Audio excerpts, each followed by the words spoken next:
Hey folks, welcome back to the Summoner's Circle. I am your host Vince. Today we're going to be talking about a little bit of an overview of Palladium Fantasy. The character creation, that is. It goes on page 14 to tell you the basics of character creation. Now, as you can see here, let me zoom in on that for you.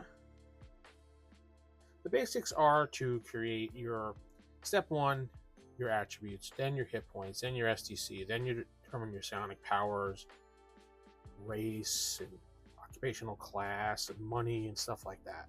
Well, I don't think it should be that way, to be honest. That's a little bit difficult because you need certain things before you can move forward. My suggestion when making a character class or a character, an OCC in this game, is flip to page 282. And once you get to page 282, you can determine the world overview and take a look at what they have. It's not much. This is the known world right here. And 282 kind of gives you, and it goes into the world overview here. So it gives you an idea of what everything is in the book and what it shouldn't be. Now you're going to ask your GM where you're going to start your campaign. It could be any one of these areas that you want to start in. And it doesn't give you much, but it gives you just enough. I ran a Palladium Fantasy 1E campaign that actually was in, let's see, the grasslands. This whole area in Palladium Fantasy is pretty much open, wide, and doesn't have a lot to do with it.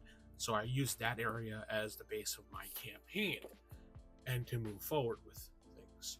But anyway, getting back into this, if you want to do this, go back to page 14 after you decide what you want to, what area you're playing in, what your GM is allowing in the campaign, because the GM has the final say here. But you're going to want to go back to here and look at your steps. And to be honest, when you're doing this, you can't roll up your attributes and bonuses right away because it determines on the race that you're picking. Because each different race has a different amount of dice that you want to roll when it comes to Palladium Fantasy. Because each race has a different amount. And you can't, it's not the same thing for everything. Like an elf will be something different than a dwarf, and a human is a straight 3d6 across. Some of them will give you 5d6.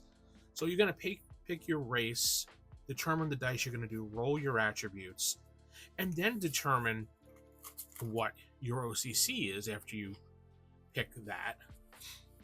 And once you pick your OCC, because there's just a plethora of OCCs in this game. Let's see here. A list of OCCs is on page 62. And we flip over to page 62.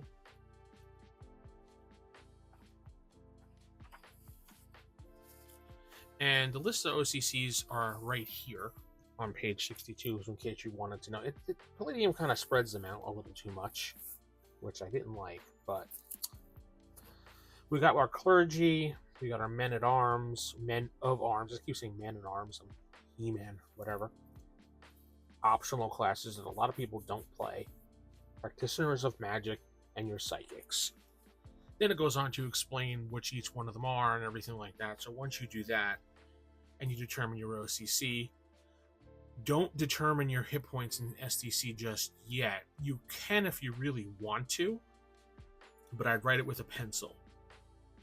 Because you're now doing skills and stuff like that. And when you're doing skills with Palladium, you will notice that certain skills will have bonuses, or you might get some type of bonus to physical attributes or something like that.